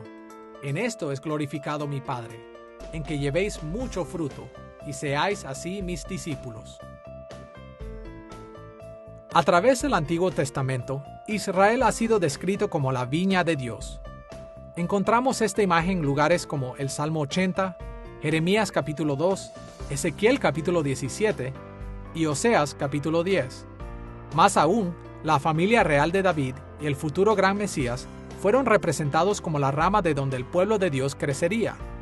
Vemos esto en lugares como Isaías capítulo 11, versículo 1. Así que, con estos antecedentes, cuando Jesús proclama ser la vid verdadera y el único camino para agradar y glorificar a Dios, sus discípulos habrán comprendido que Jesús era el Rey verdadero de Israel, quien representa y encarna a su pueblo. Pero, ¿cuáles son las implicaciones en la idea de que como Rey, Jesús es el verdadero Israel? Por un lado, esto significa que Jesús estaba cumpliendo con todo lo que Israel fue llamado a hacer. Israel había fallado en lograr ser y hacer lo que Dios le había ordenado. Pero donde Israel falló por causa de su pecado, Jesús lo logró perfectamente. Él cumplió el destino de Israel. En su propia persona, Jesús resumió siglos de la historia del Antiguo Testamento y reveló la realidad de la gloriosa presencia de Dios como solo Él lo podía hacer. Y a causa de esto, el verdadero pueblo de Israel no es identificado por su membresía en la nación de Israel. En su lugar, ellos son el pueblo, las ramas de la vid verdadera, creyentes en Cristo, unidos en Él por medio de la fe. Nuestra discusión del rol que Jesús representa como el Cristo se enfoca básicamente en tres maneras en las que Jesús cumple con las expectativas que tiene el Antiguo Testamento del Mesías, quien fue particularmente importante en el Evangelio de Juan. Primero, Jesús cumplió con la expectativa del templo. Segundo, cumplió las expectativas creadas por las fiestas de Israel. Y tercero, cumplió con la ley de Dios. Veremos cada una de estas ideas, comenzando con la manera en la que Jesús cumplió con la expectativa del templo. Una de las razones por las que el templo era importante en las Escrituras es que este era el lugar donde Dios había prometido estar presente con su pueblo de manera especial. Por supuesto, sabemos que Dios es omnipresente. Él está en todas partes en todo tiempo. Pero cuando hablamos acerca de la especial presencia de Dios, tenemos en mente las manifestaciones de su presencia, los momentos en los que Dios concentra su presencia en lugares particulares, usualmente de una manera en la que Él era visualmente glorioso. El tema de la presencia especial de Dios entre su pueblo se cumple en muchas etapas en la historia bíblica. Al principio, el jardín de Edén fue el lugar santificado en la tierra, donde la presencia central y especial de Dios podía ser encontrada, sirviendo como la sala del trono en la tierra, de donde la humanidad santificaría toda la tierra, convirtiendo al mundo entero en el reino santo de Dios. Después, cuando Dios estableció a Israel como su sacerdote real, primero relacionó su presencia especial con el tabernáculo y después con el templo. La decoración y mobiliario, tanto del tabernáculo como del templo, fueron diseñados siguiendo el modelo del jardín del Edén, y ambos hacían la función del jardín. Las Escrituras confirman esta conexión, señalando que el tabernáculo y el templo eran la sala del trono real de Dios en la tierra, los lugares en donde Dios habitaba gloriosamente en medio de su pueblo. Este hecho se expresa claramente en lugares como Primera de Crónicas capítulo 28, versículo 2, Salmo capítulo 11, versículo 4, e Isaías capítulo 6, versículo 1. Estos fueron los lugares más sagrados en la tierra, en donde las bendiciones de Dios podían ser directamente obtenidas por su pueblo. Y de la misma manera que el jardín del Edén, eran el centro de su reino, donde su pueblo santificaba la tierra como su reino. De acuerdo con el Evangelio de Juan, una manera fundamental para entender la importancia de Jesús es considerar que Él cumple con lo establecido en el Antiguo Testamento acerca del tabernáculo y del templo de Dios. Escuchemos lo que Juan escribió en Juan capítulo 1, versículo 14. Y aquel verbo Jesús fue hecho carne y habitó entre nosotros, y vimos su gloria, gloria como del unigénito del Padre, lleno de gracia y de verdad. Cuando Juan dijo que Jesús habitó entre nosotros, usó el verbo griego skenao, relacionado con el sustantivo skene, que significa tienda o tabernáculo.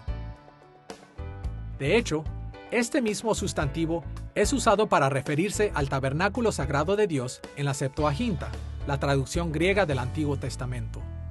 Mediante el uso de este verbo y asociándolo con la gloria de la presencia de Dios, Juan deja claro que Jesús ahora proveía el mismo acceso a la presencia especial de Dios que la que había sido previamente disponible en el tabernáculo. Y Juan hizo el mismo señalamiento sobre el templo en Juan capítulo 2, versículos 19 al 21, donde leemos este relato. Respondió Jesús y les dijo: Destruid este templo, y en 3 días lo levantaré. Dijeron luego los judíos: En 46 años fue edificado este templo, ¿y tú en 3 días lo levantarás? Mas él hablaba del templo de su cuerpo. Aquí Juan dejó claro que Jesús estaba cumpliendo con el templo también. Juan también explicó claramente que aún después de que Jesús no estuviera físicamente presente en la tierra, sus seguidores disfrutarían de la presencia especial de Dios. Esto es porque en Juan capítulo 4, versículo 21, Jesús le dijo a la mujer samaritana que venía el día cuando ni el templo de Jerusalén ni el santo lugar de Samaria tendrían especial prioridad en la adoración a Dios. Como Jesús dijo en Juan capítulo 4, versículos 23 y 24, mas la hora viene, y ahora es, cuando los verdaderos adoradores adorarán al Padre en espíritu y en verdad. Dios es espíritu, y los que le adoran en espíritu y en verdad es necesario que adoren.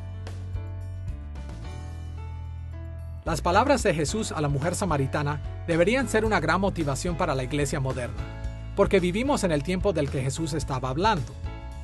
En nuestros días, Jesús no está presente físicamente en la tierra.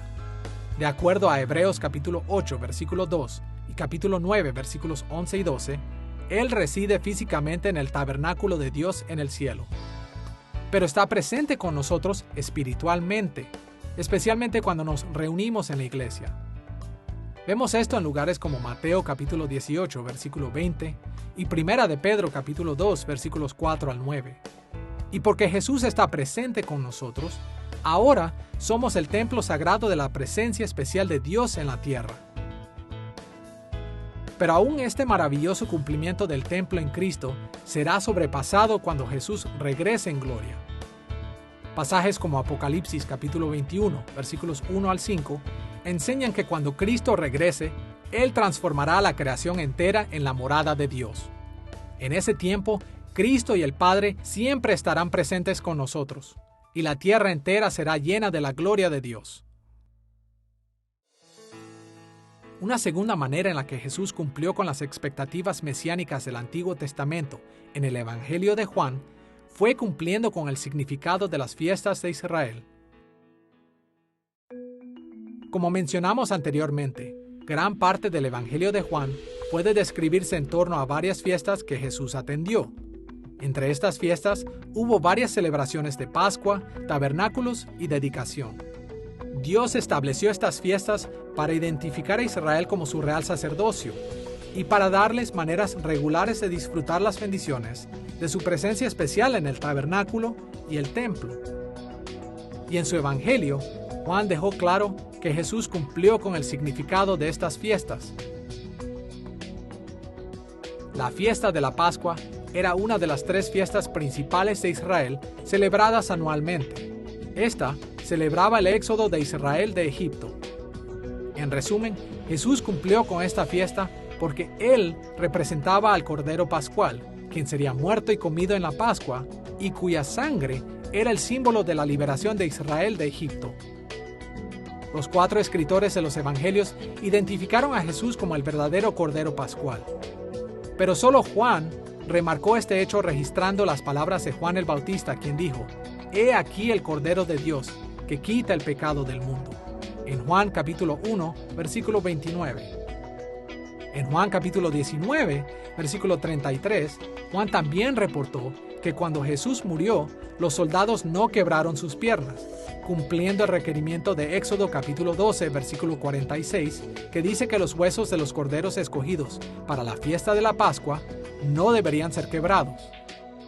En esta y muchas otras maneras, Juan mostró que Jesús cumplió con el simbolismo y el significado de la Pascua. En Juan capítulo 7, versículos 2 al 37, Juan también reportó la celebración de Jesús de otra de las 3 fiestas anuales de Israel, la fiesta de los tabernáculos. uno de los más importantes rituales de la fiesta era vertir agua en memoria de la manera en la que Dios proveyó agua a Israel en el desierto y de la manera en la que Dios proveía lluvia para los cultivos de Israel año tras año, así como en anticipación de la forma en que Dios derramaría corrientes de bendición sobre su pueblo en los últimos días. Juan trazó una fuerte conexión entre esta ceremonia y Jesús, señalando que Él es el conducto de todas las bendiciones que Dios derramará en el clímax de la historia. Específicamente, Juan reportó que en los últimos días de la fiesta de los tabernáculos, Jesús anunciaría su poder para distribuir las bendiciones de Dios. Escuchemos lo que Jesús dijo a las multitudes en Juan capítulo 7, versículo 37.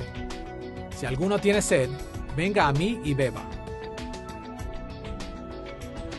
Juan registró que las corrientes de agua viva de la bendición de Dios fluyen de Jesús. Todas las bendiciones pasadas, presentes y futuras vienen a través de Él.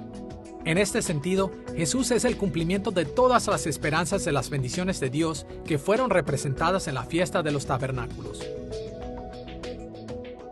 Finalmente, en Juan capítulo 10, versículos 22 al 39, Jesús celebró la fiesta de la dedicación, o Hanukkah. La fiesta de la dedicación no era una de las fiestas principales establecidas en el Antiguo Testamento, pero era importante para la vida de Israel en el primer siglo porque celebraba la victoria de Israel sobre sus opositores griegos en el año 165 a.C., así como la rededicación del altar y del templo, que tomó lugar después de esta victoria. En Juan capítulo 10, versículo 30, mientras Jesús estaba celebrando la fiesta de la dedicación, Él hizo la sorprendente afirmación: Yo y el Padre uno somos. Los judíos entendieron que Él estaba proclamando ser Dios y respondieron tratando de apedrearlo. Entonces Jesús se defendió en Juan capítulo 10, versículo 36, refiriéndose a sí mismo como al que el Padre santificó. Cuando Jesús dijo que Él era santificado, Él usó el término griego hagiazo, que las Escrituras usan para referirse a la dedicación y a la consagración en las ceremonias del templo. En este contexto, hagiazo tiene un sinónimo cercano con el término griego ekaimia, que se traduce como dedicación en la expresión fiesta de la dedicación. De esta manera, Juan estrechamente asoció a Jesús con la celebración de la dedicación o consagración del templo. La fiesta celebraba que el templo era preparado para la presencia de Dios, y de manera similar, Jesús fue apartado como el cumplimiento de la presencia especial de Dios en la tierra. Además de mostrar que Jesús cumplió con las expectativas del templo y de las fiestas, Juan también demostró que Jesús cumplió con la ley de Dios. Aunque los cristianos estamos a menudo acostumbrados a pensar en la ley de Dios de manera negativa, como algo que nos condena, también necesitamos recordar que la ley fue dada para los verdaderos creyentes como una guía hacia las bendiciones de Dios. En el Antiguo Testamento, la ley de Dios era presentada como un regalo especial para su pueblo. El Salmo 119 y muchos otros pasajes celebran la ley como la guía de bendiciones de Dios para Israel. Y en el Nuevo Testamento, Santiago llama a la ley de Dios la perfecta ley que da libertad, en Santiago capítulo 1, versículo 25. Y Pablo la llama la ley de Cristo, en 1 Corintios capítulo 9, versículo 21. Y Jesús mismo afirmó la importancia y el valor de la ley en Juan capítulo 10, versículo 35, cuando dijo: «La Escritura no puede ser quebrantada». Aquí, Jesús enseñó que todo el Antiguo Testamento, incluyendo la ley, es la perpetua y permanente palabra de Dios para su pueblo. A pesar de eso, Juan dejó claro que la ley no era un fin en sí mismo. En un sentido importante, esta siempre apunta más allá de sí misma, apunta a Jesús. En Juan capítulo 5, versículos 46 y 47, Jesús les dijo a los judíos incrédulos: «Porque si creyeseis a Moisés, me creeríais a mí, porque de mí escribió él. Pero si no creéis a sus escritos, ¿cómo creeréis a mis palabras?». Juan enfatizó este punto a través de su evangelio. La ley del Antiguo Testamento apuntó hacia Jesús, así que rechazar a Jesús era también rechazar la ley que lo había anunciado.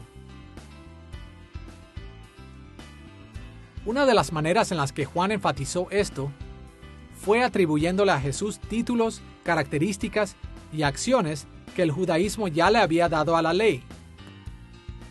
Por ejemplo, el judaísmo había dicho: debes alimentar a tu enemigo hambriento con el pan del Torá. Y en Juan capítulo 6, versículo 35, Jesús es llamado el pan de vida. El judaísmo había dicho que las palabras del Torá son vida para el mundo. Y en Juan capítulo 4, versículo 11, Jesús es el dador del agua viva. El judaísmo también habló de la luz de la ley que fue dada para alumbrar a cada hombre. Y Juan capítulo 1, versículo 9, llama a Jesús la luz verdadera que alumbra a todo hombre. Estos son solo unos pocos de los muchos ejemplos en el Evangelio de Juan que muestran que Jesús encarnó la ley de Dios. Jesús y sus enseñanzas continúan siendo la fuente de vida y la luz para todo aquel que lo siga. Juan quería entrañablemente que sus lectores entendieran lo que significaba para Jesús ser el Cristo. Él quería que ellos tuvieran confianza en el conocimiento de que Jesús no abandonaría a su iglesia, sino que siempre estaría con ella. Él quería que confiaran en Jesús para que recibieran las bendiciones de Dios a través de Él. Y quería que obedecieran la palabra de Dios para que glorificaran al Señor como su reino de sacerdotes. Ahora que hemos visto los temas principales de creer en Jesús y la identidad de Jesús como el Cristo, debemos considerar su identidad paralela como el Hijo de Dios. La identidad de Jesús como el Hijo de Dios es paralela a su identidad como el Cristo, porque ambos términos se refieren al hecho de que Él es el Rey del reino de Dios en la tierra. Pero vale la pena discutir estos temas separadamente, porque cada uno tiene diferentes matices. En el Evangelio de Juan, el término Hijo de Dios se refiere a el divino Rey mesiánico. Por un lado, este se refiere al concepto del Hijo divino, quien bajó del cielo a la tierra, como en Juan capítulo 10, versículos 22 al 40. Por otro lado, puede ser sinónimo del Rey de Israel o Cristo, el descendiente humano de David, quien era el justo Rey de Israel, como lo vemos en Juan capítulo 1, versículo 49, al capítulo 11, versículo 27. Para tener un mejor entendimiento de qué significa para Jesús ser el Hijo de Dios en el Evangelio de Juan, nos ayudará a ver cómo Juan destacó el gran misterio de que Jesús es totalmente divino y totalmente humano. Veamos primero la idea de que Jesús es totalmente divino. Una manera en la que Juan proyectó la divinidad del Hijo fue a través de la relación entre Jesús el Hijo y Dios el Padre. Hay muchos pasajes que demuestran que esta relación es cualitativamente diferente a las relaciones que el Padre tiene con sus hijos humanos, como los creyentes. Escuchemos este intercambio entre Jesús y los judíos en Juan capítulo 10, versículos 30 al 33. Jesús dijo: «Yo y el Padre uno somos». Entonces los judíos volvieron a tomar piedras para apedrearle. Jesús les respondió: «Muchas buenas obras os he mostrado de mi Padre. ¿Por cuál de ellas me apedreáis?». Le respondieron los judíos diciendo: «Por buena obra no te apedreamos, sino por la blasfemia, porque tú, siendo hombre, te haces Dios». Los judíos directamente entendieron que Jesús proclamaba una unidad en su relación con Dios el Padre. De hecho, proclamaba que Jesús realmente era Dios. Por otra parte, de acuerdo a Juan capítulo 14, versículo 9, Jesús es el único Hijo de Dios que reveló el Padre como ningún otro podría hacerlo. Aunque en el capítulo 1, versículo 18, no se usa la palabra Hijo, la enseñanza es exactamente la misma. Jesús reveló perfectamente a su Padre al pueblo. De hecho, de acuerdo a Jesús, en Juan capítulo 14, versículo 9, ver a Jesús es ver al Padre. Y más allá de estos asuntos de revelación, Jesús también posee total autoridad divina sobre cosas como la vida y la muerte y el juicio final. Como leemos en Juan capítulo 5, versículos 21 y 22, porque como el Padre levanta a los muertos y les da vida, así también el Hijo a los que quiere da vida. Porque el Padre a nadie juzga, sino que todo el juicio dio al Hijo. Juan dejó claro que Jesús era Dios encarnado. Él era Dios mismo, con ilimitada autoridad para llevar a cabo la obra de Dios en la tierra.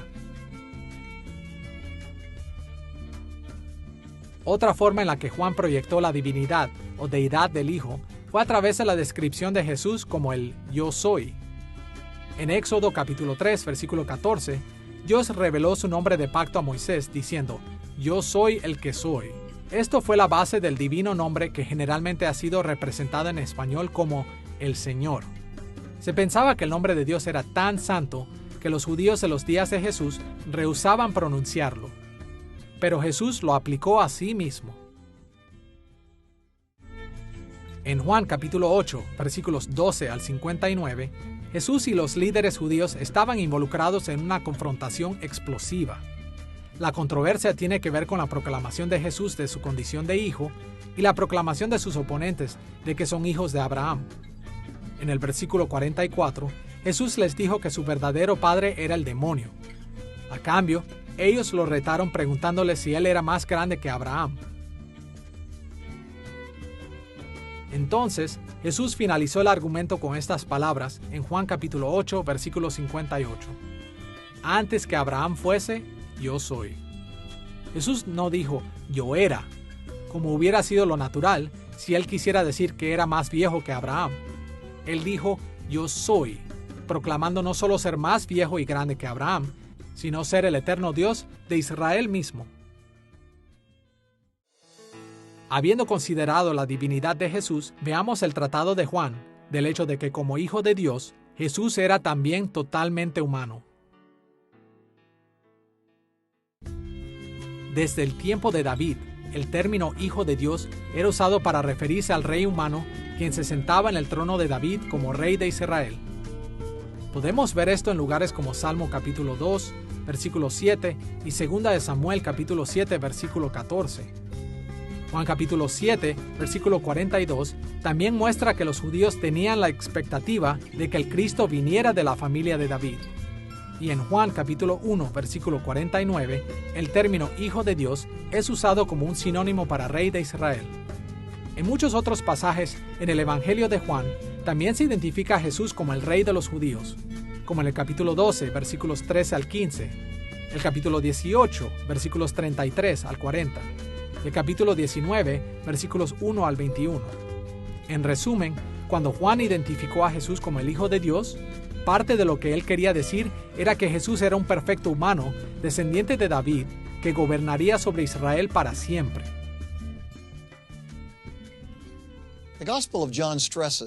El Evangelio de Juan hace hincapié en que, como Hijo de Dios, Jesús posee una realeza divina completa y una realeza humana completa.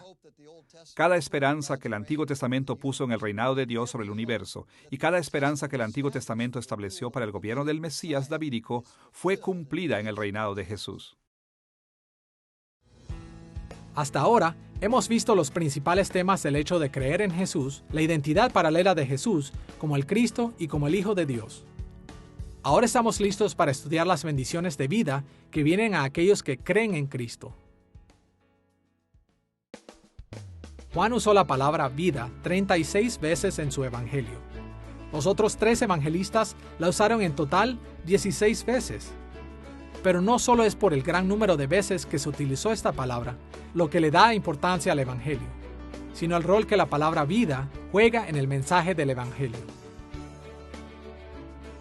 En Juan capítulo 17, versículo 3, Jesús definió la palabra vida de esta manera: y esta es la vida eterna, que te conozcan a ti, el único Dios verdadero, y a Jesucristo, a quien has enviado.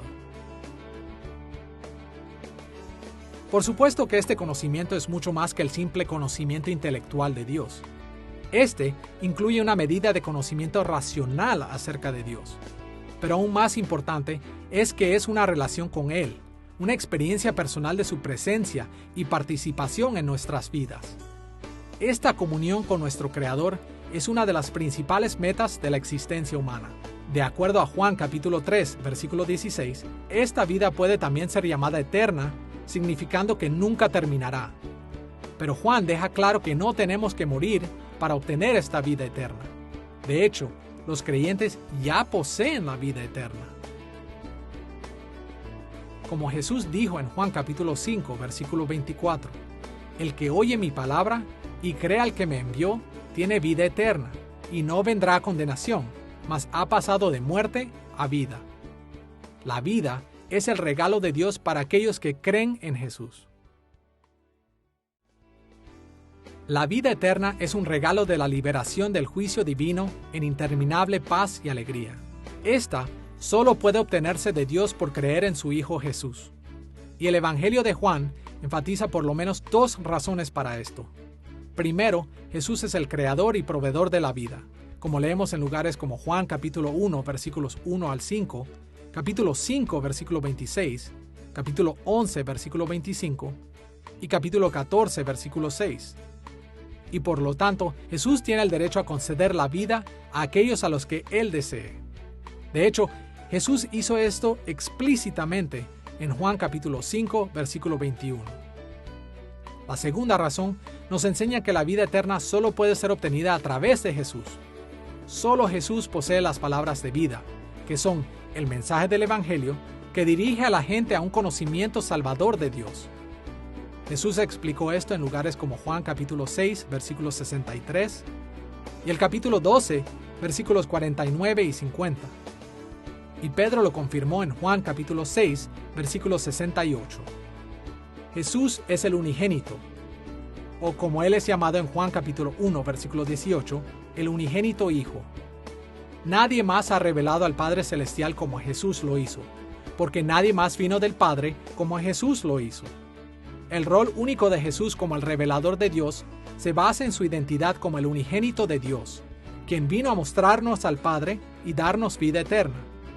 Y así, a través de todo el Evangelio de Juan, Jesús es el dador de la vida a todo aquel que cree. Aquellos que no creen no entienden sus palabras y rechazan la vida que Él ofrece, pero aquellos quienes creen reciben vida eterna justo ahora y las bendiciones sin medida de la era por venir. En esta lección, exploramos el trasfondo del Evangelio según San Juan, en términos de su autor y ocasión para escribir. Estudiamos su estructura y contenido, y consideramos los temas principales de creer, la identidad de Jesús como Cristo y como Hijo de Dios, y las bendiciones de vida en su nombre. John's Gospel shows us that Jesus is the fulfillment of all. El Evangelio de Juan nos muestra que Jesús es el cumplimiento de todas las promesas de bendición de Dios. Jesús es el Cristo. Él puede y mantendrá cada gloriosa promesa que Dios ha hecho porque Jesús es el Hijo Salvador de Dios. Y esas promesas y salvación incluyen el maravilloso regalo de la vida eterna. Si nos aferramos a estas esperanzas al leer el Evangelio de Juan, estaremos mejor preparados para entenderlas y para aplicarlas a nuestras vidas. Y si las mantenemos en nuestros corazones al vivir, estaremos mejor preparados para glorificar a Dios y disfrutar la vida eterna que Él nos ha dado a través de su Hijo Jesús.